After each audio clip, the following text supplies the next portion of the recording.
De retour à Budapest à l'occasion du 7e et dernier rendez-vous de ces séries mondiales. Dernier rendez-vous qui va, dans quelques minutes, nous désigner la championne du monde 2010 dans la série Elite. Mais avant Laurent, on va revenir sur les courses qui ont elles aussi, je dirais, animé ce week-end, notamment les courses juniors, les courses des moins de 23 ans. On va commencer par la course des juniors féminines en l'occurrence, avec une Française qui était engagée, Justine Guérard. Distance sprint. Distance sprint. C'est important de le souligner. Distance sprint, donc une seule boucle de natation, 20 km en vélo, donc la petite transition plus 3 tours et 2 tours à pied. Alors ça concerne les athlètes qui La ont météo était meilleure déjà. Oui. Ça concerne les athlètes qui ont entre 16 et 19 ans. Et rapidement, une athlète australienne, Ashley Gentle, a pris un avantage sur le reste des poursuivantes. Quelques rapides 30 secondes d'écart avec sa poursuivante immédiate, l'Allemande Charlotte Bauer, qui va terminer en deuxième position. Et la troisième junior, la Canadienne Johanna Brown. La Française, elle, Justine Guérard, va terminer à la 22e place pour ce qui concerne la compétition de ces messieurs. C'est parti là aussi avec Anthony Pujade qui intègre tout simplement la compétition et va tenter de faire une perf, hein, c'est tout ce qu'on lui souhaite. Oui, c'est le but de l'opération. 76 au départ ici, hein. 76 compétiteurs. Et on a vu chez les filles, Vincent, l'école australienne, l'école allemande, l'école canadienne qui place toujours des athlètes et qui forment toujours. On a vu Anthony Pujade partir, très très bien placé à l'issue de cette transition. Course à pied indécise et finalement un Espagnol, tiens. Un Espagnol qui succède à un autre Espagnol, effectivement, Fernando Alarza, qui prend le meilleur sur un Britannique, Thomas Bishop. Et en troisième position, le Canadien Kevin McDowell. La relève est assurée, Vincent. 8e place pour Anthony Pujade, belle 8e place. Très très belle place. Autour des moins de 23 ans, cette fois-ci. 2 Françaises au départ, Amy Charéron et Charlotte Morel. Amy Charéron, championne du monde, non pas en titre, mais championne du monde 2009 chez les juniors. C'est sa première année au sein des moins de 23 ans, celle qui a intégré le Lagardère Paris Racing. Un petit podium à Madrid sur World Series en début de saison. Et tiens, qui est devant? Celle qui est terminée deuxième l'an passé derrière Amy Charéron, l'Australienne Emma Jackson, qui pour l'instant anime la course en tête avec un léger avantage. Avantage qui un petit peu s'est gommé lors de la transition, mais Emma Jackson, très solide, a réaccéléré pendant le parcours pédestre et finalement c'est elle qui s'impose. Qui est de retour en deuxième position? Kirsten Sweetland, la jeune canadienne qui avait commencé sa carrière par 2 victoires en Coupe du Monde, puis qui a eu des petits problèmes de santé et qui la revient. Et qui prend la 3e place? Amy Charéron. Voilà, très très belle saison d'Amy, qui continue à grandir, qui continue à s'affirmer dans le monde du triathlon. Qui intégrera la division 1 l'an prochain en Grand Prix, puisque le Lagardère Paris Racing, chez ces dames, intègre la division 1 autour. Et Charlotte qui est tombée en vélo. Autour de la compétition messieurs, des moins de 23 ans toujours, avec là Nodo Lascar, Vincent Louis et Aurélien Raphaël, qui vont tenter de tirer leur épingle du jeu. Mais surtout, le petit frérot, Jonathan Brownlee, champion du monde distance sprint 2010 pour la première édition, donc on avait vu ça ensemble, c'était à Lausanne. Que peuvent-ils espérer? Un Brownlee peut en cacher un autre. Elle est terrible cette question, mais que peuvent-ils espérer tellement il paraît intouchable à pied? Il est intouchable dans l'eau, intouchable en vélo, intouchable à pied, il fait des transitions les plus rapides. On a même l'impression qu'il a changé de chaussures tandis qu'il était encore sur le vélo, tellement ça va vite. Alors, il a peut-être même nagé avec. Et il s'accroche. Vincent Louis qui est là, Aurélien, on le voit là-bas avec sa casquette. Jonathan Brownlee, il se permet d'arriver en marchant. Sans surprise. Premier donc, champion du monde moins de 23 ans. 2e place pour Ryan Season, le néo-zélandais. 3e place pour Franz Loschke. 4e place pour Jamie Huguette. Ça, ce sont des athlètes qui avaient animé les championnats du monde par équipe à Lausanne. Et Vincent Louis termine 7e. Aurélien Raphaël termine à la 9e place. Bien sûr, il y a les autres compétitions. Il y a les groupes d'âge, il y a aussi... C'est un week-end non-stop quasiment. Les catégories handisport. 6 catégories handisport. Les groupes d'âge, vous connaissez le principe, par tranche d'âge, ils vont se mesurer entre eux. Et chez les handisport, médaille d'or pour Cédric Delécluse et Yann Guanter. une deuxième place pour David Peffer. Nos athlètes français donc ont brillé, quelles que soient les courses sur lesquelles ils étaient engagés. Et c'est Cyril Mazur, l'ancien triathlète de haut niveau qui s'occupe des handisports sur la Fédération française.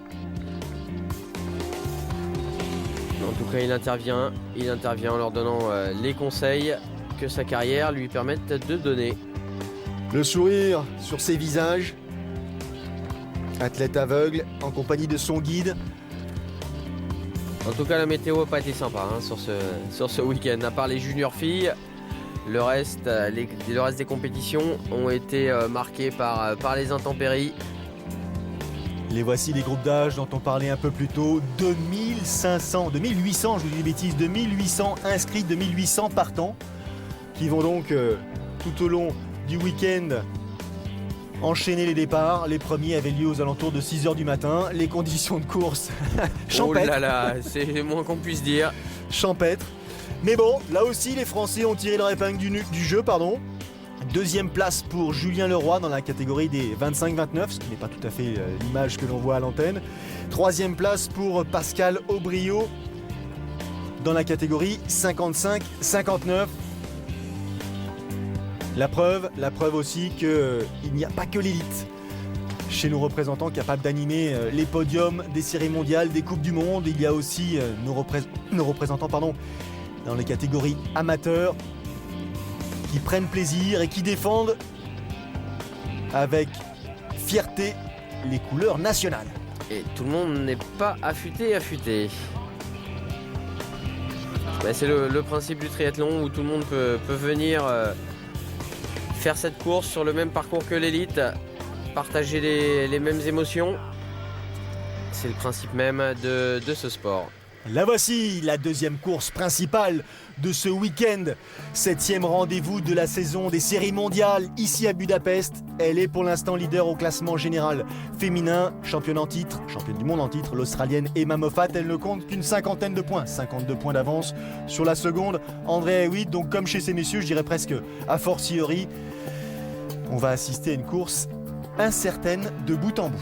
Et c'est très serré. Emma Moffat qui insiste sur la capacité qu'ont les Australiens à truster les podiums et les premières places mondiales depuis que les championnats du monde existent sur ces distances-là et qu'elle aimerait bien, elle, cette année, ajouter un titre supplémentaire justement aux couleurs de son pays. Elle est prête pour cela. Elle est néo-zélandaise, un gabarit un peu plus petit mais avec un finish tonitruant, vous la connaissez bien et pour cause. Elle court sous les couleurs de Poissy en Grand Prix. De Poissy.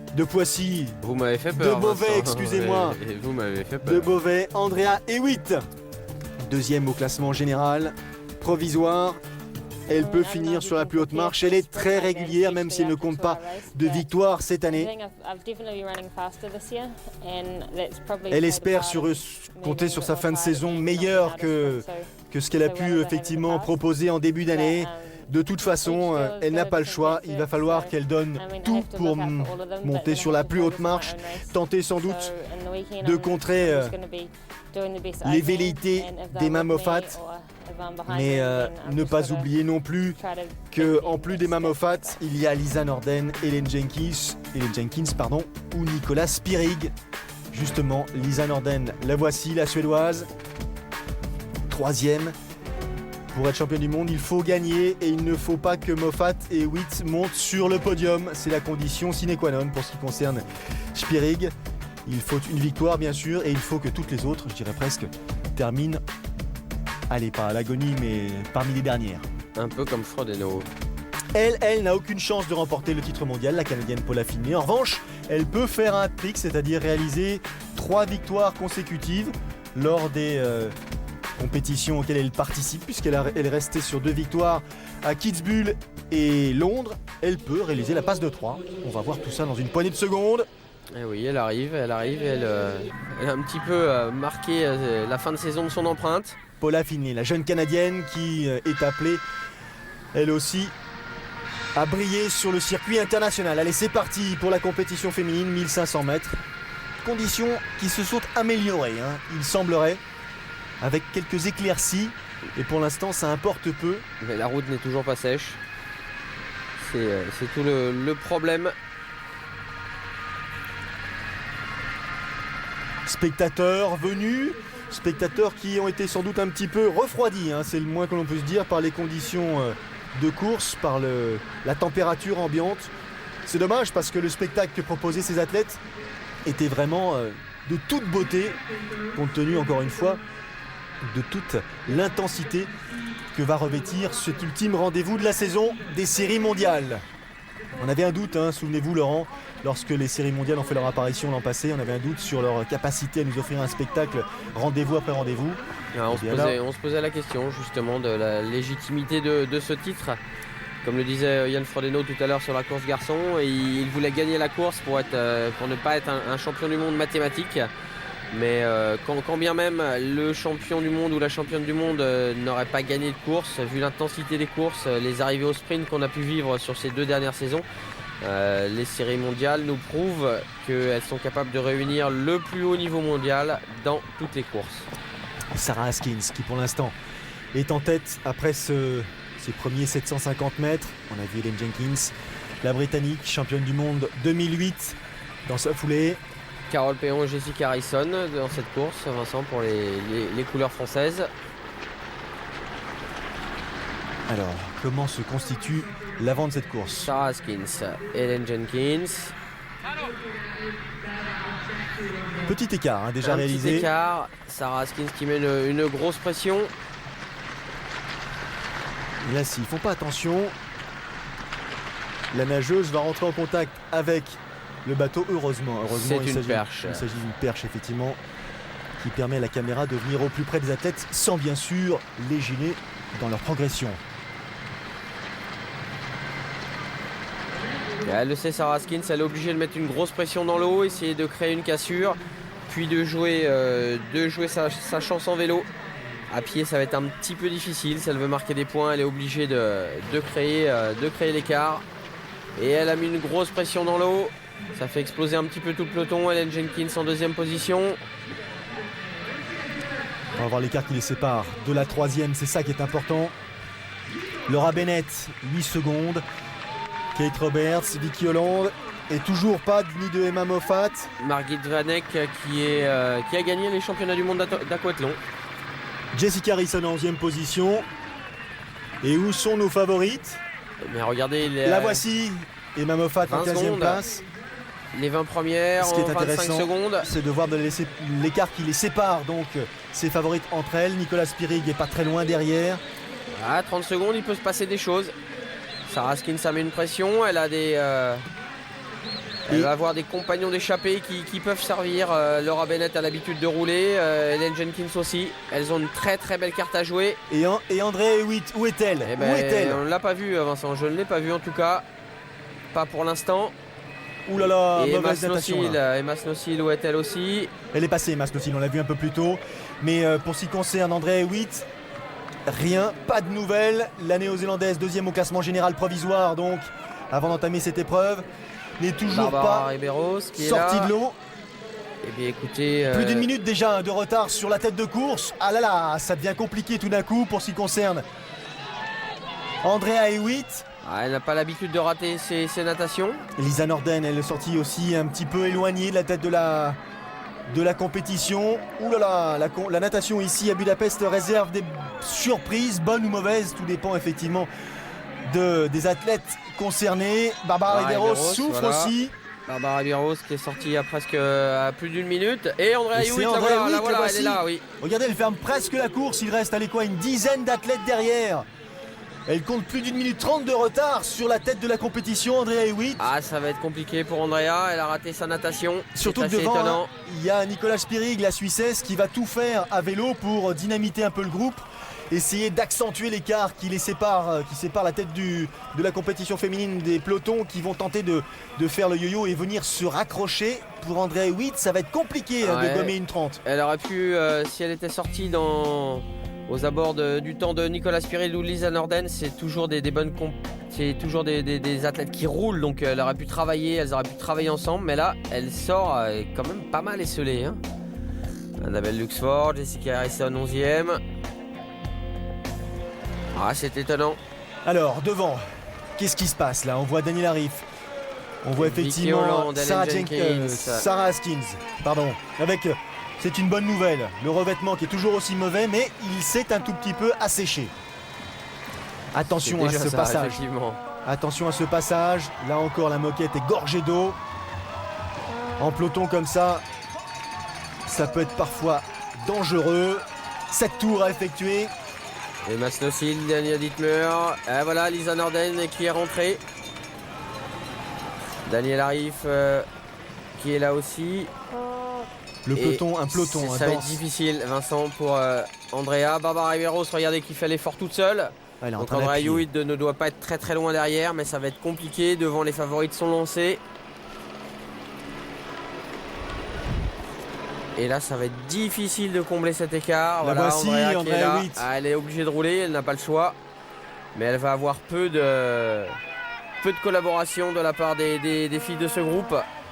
Et pour cause, il y a un tel écart, je dirais presque, entre Andrea Hewitt et le reste des compétitrices qui composent ce groupe, non pas de poursuivants, mais de fin de course.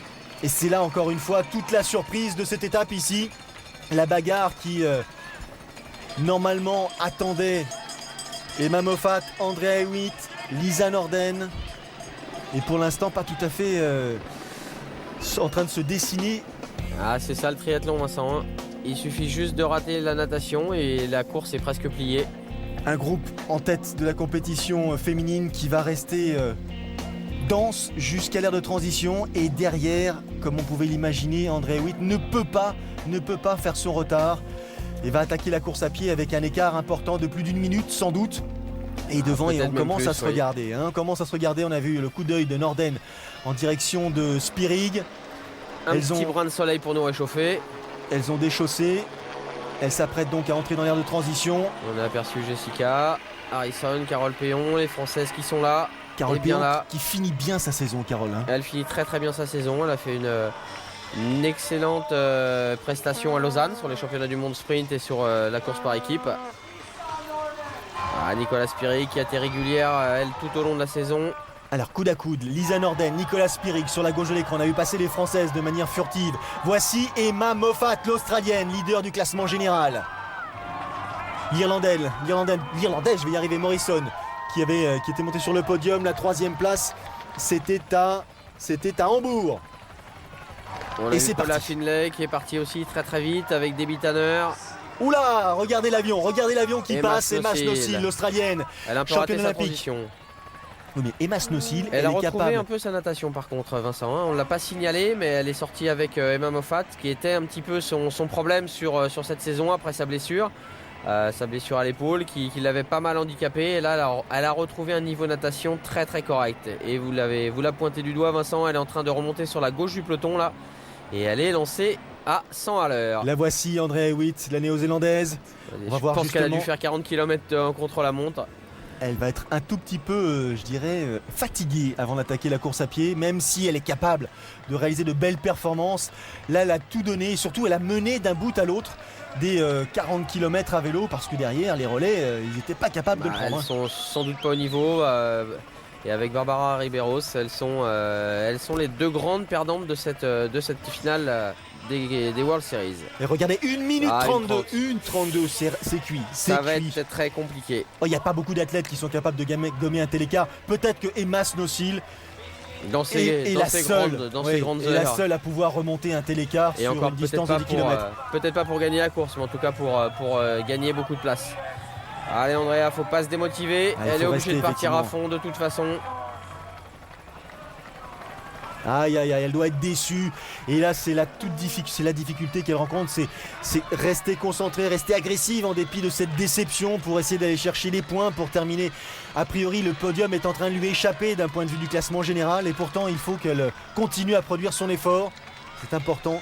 Elle fait partie des meilleurs athlètes au monde. S'il y a bien une course sur laquelle il ne faut pas se rater, c'est la finale mondiale. Et Masnocil qui continue sa remontée. Carole Péon qui n'est pas très loin, effectivement, derrière, avec sa tenue bleu-blanc-rouge. Ça, c'est le classement donc à l'issue du parcours cycliste. Et Nicolas Spirig qui est entré en tête dans l'ère de transition. Ricard Dalis, regardez les écarts qui sont quasi inexistants. Tout ça est non, je dirais pas significatif, mais insuffisamment probant pour donner une tendance pour ce qui concerne le parcours pédestre et les 10 km à réaliser. Emma Snossil, elle est passée devant. Incroyable, incroyable. Regardez, il lui reste 8 km et un peu plus à parcourir. En l'espace d'un kilomètre, elle est venue et elle a mangé tout le monde. Et elle a posé tout le monde. Moffat, Jenkins, Lisa Norden. Les favorites sont là, Johnny Swallow, Carole Péon qui arrive là. C'est bien, Carole, elle s'accroche. Qui va dépasser Laura Bennett, Daniel Arif, Anya Dittmer. Oui, Jessica Harrison. Il y a tout le monde. Il ne manque que Riberos et Hewitt. La voici, Jessica Harrison, là qui passe juste à l'instant sous nos yeux. Allez Jess, faut s'accrocher. Morrison, Mélanie Anheim, Murua, Sarah Groff. Il y a vraiment du bon monde. Et les deux grandes perdantes, on vous l'a dit, elles sont à 1:30 derrière. C'est Riberos et Hewitt. Emma Moffat, Lisa Norden, Nicolas Spirig, ce sont les 3 athlètes qui vont animer cette compétition sans doute. Sans oublier Emma Snossil qui là, en l'espace qu'elle a retrouvé son niveau, c'est une certitude. De 2 tours est en train de prendre une avance certaine sur ses poursuivantes immédiates qui ne vont pas chercher d'ailleurs à contrer Snossil, mais là en ont-elles les moyens déjà sûr, en ont-elles les moyens, sinon elles auraient essayé. Mais c'est le podium là, c'est le podium mondial qui s'écrit sous nos yeux. Moffat, elle a toutes les chances de terminer sur la plus haute marche. Il faut qu'elle gagne ici, il faut qu'elle s'impose. Attention à Norden, attention à Spirig. Jenkins et Vicky Holland qui elle aussi, la jeune britannique qui fait une très très belle saison. Et Snossil qui avait à cœur avec la saison 2010 qui n'a pas fonctionné comme elle aurait aimé, blessée en début d'année, des problèmes à l'entraînement, elle n'a pas pu nager comme elle a voulu. Elle a retrouvé aujourd'hui un semblant de niveau natation et elle nous fait voir qu'elle a son niveau à pied. Et elle avait à cœur justement de prouver à ces filles qui ont animé toute la saison et dire attention, je suis là, il faut encore compter sur moi. Superbe. Vous êtes sympa Vincent avec vos copains Sudaf. Le public avec le rayon de soleil, ça favorise effectivement la présence accrue des spectateurs. Fin de parcours. Et regardez, c'est l'écart qui la sépare. Performance d'Emma Snossil, championne olympique à Pékin, qui a connu des fortunes diverses tout au long de la saison, qui a commencé sa saison de manière tardive, des blessures à répétition, l'entraînement le haut niveau, et qui là, à l'image, je dirais presque d'Alistair Brownlee chez ces messieurs, rappelle juste qu'il faudra encore compter avec elle. Attention, c'est derrière que ça se passe. Et Carole est là. Elle est revenue sur le groupe de tête, Carole. Il faut, pour que Lisa Norden remporte le titre mondial, il faut impérativement que Emma Moffat ne monte pas sur la plus haute marche du podium. Donc derrière, il va y avoir une bagarre de tout instant. Emma Moffat, elle, Snossil, doit donc conserver une place sur le podium pour accéder au titre mondial et réaliser la passe de 2. Le sourire sur le visage de l'Australienne Emma Snossil qui en termine. Profiter de sa ligne droite, Emma Snossil, qui s'est rappelé un autre bon souvenir. Elle était l'une des meilleures du monde. Satisfaite, c'est une évidence. Forte. On le saura à moins. Ça, c'est sûr. Victoire pour Emma Snossil. Regardez le temps, 1h49 minutes et 43 secondes. Assez impressionnant. Allez, la bagarre derrière. Moffat sur la gauche, Finlay au milieu pour éventuellement la 3e victoire consécutive. Pour ce qui concerne cette Canadienne, Norden qui s'accroche. Il y a Holland, il y a Spirig. Il y a Carole Péon en bout de ligne droite qui revient sur le groupe. C'est bien. C'est super. Les écarts sont conséquents. 1h49-43, vous l'avez dit Vincent, pour Snossil. On le voit là. Et regardez, on est déjà à plus d'1h50. Il va y avoir largement plus de la minute. Il faut qu'elle monte sur le podium. Emma Moffat pour être championne du monde. Si elle ne parvenait pas à monter sur le podium, c'est Lisa Norden qui emporterait donc ce titre mondial. Et Carole qui fait une très très belle course. Regardez, elle est là. Elles sont effectivement proches. 5 pour 2 places. 5 plus 2 plus 1. Allez Carole, faut s'accrocher. Il y a une très très belle place à faire. Ouh là là, ça se bagarre. Spirig, Moffat devant, Norden, Finlay, Holland en 2e rideau. Et ça fait déjà 1h15 que Snossil est arrivé. C'est l'heure du sprint, c'est parti. Allez, encore un sprint. Elles sont 3 quasiment sur la même ligne, même si l'Australienne à gauche et la Suissesse à droite ont pris un léger avantage sur la Suédoise. Ça va se passer au coude à coude, bagarre de tranchée entre Emma Moffat et Nicolas Spirig. Question de fierté, question de performance. Regardez cette image, elles sont sur le même pas presque. C'est Moffat qui passe. Deuxième place pour Emma Moffat et donc titre mondial pour l'athlète australienne. Troisième place pour Nicolas Spirig. Quatrième place pour Lisa Norden et Carole Péon qui en termine à la 9e place. Excellente course, 9e place certes, mais au contact des meilleurs mondiales. Quelle fin d'épreuve. Si on accepte Emma Snowsill qui a mis tout le monde à l'amende aujourd'hui. Il y avait longtemps qu'on n'avait pas assisté à une fin de course spectaculaire. Enfin là c'était tranquille pour elle. Imaginez une 49-43, la deuxième Emma Moffat étant une 51-25. Elle est contente, elle est satisfaite. Emma Snowsill, bien sûr qu'elle a bien bossé, bien sûr qu'elle a tout donné pour se rappeler au bon souvenir de ses concurrentes et terminer à la première place. C'était sa journée, elle en a profité. Ça roulait comme elle le souhaitait, comme elle le désirait. Elle est effectivement ravie. Une deuxième place ici qui lui permet de monter sur la plus haute marche du podium d'un point de vue mondial. Elle a fait de son mieux. Et effectivement, elle a pu écrire sa course avec une certaine clairvoyance et sérénité. Elle est satisfaite de cette position. Nicolas Spirig, la Suissesse, c'était une course super âpre. On a pu effectivement le voir sur ces images. Regardez, une 43 d'avance, ça faisait très très longtemps qu'on n'avait pas vu une athlète dominer une course de cette façon. Carole Péon 9e, Jessica Harrison un petit peu plus loin, 29e. Le podium mondial, 3e place pour Lisa Norden. 2e place pour Nicolas Spirig, vice-championne du monde donc. Et championne du monde par équipe. Et championne du monde, je dirais, toujours championne du monde.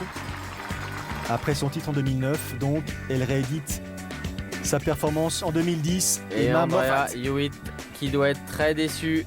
Elle sort du podium, elle se retrouve 6e. Jessica Harrison 15e. Carole Péon qui fait une belle fin de saison qui finit à la 24e place. Et Micha Héron juste derrière à la 26e. Et Charlotte Morel beaucoup plus loin à la 111e place. Vous aurez sans doute apprécié cette édition 2010 des séries mondiales. Et ces athlètes, les meilleurs du monde, ils vont revenir. Ils seront à la Baule pour la dernière étape du Grand Prix. Ce sera la semaine prochaine sur l'antenne de Sport Plus, lundi soir. C'est la classe. Dernière étape du Grand Prix, les titres nationaux pour les clubs français et les plus grandes et grands athlètes de la planète triathlon seront à la Baule pour notre plaisir. Merci de votre fidélité et à très vite, c'est-à-dire à lundi pour la dernière étape du Grand Prix à la Baule. Quelle belle saison, Vincent. Magnifique. Quelle très belle saison. Bye bye.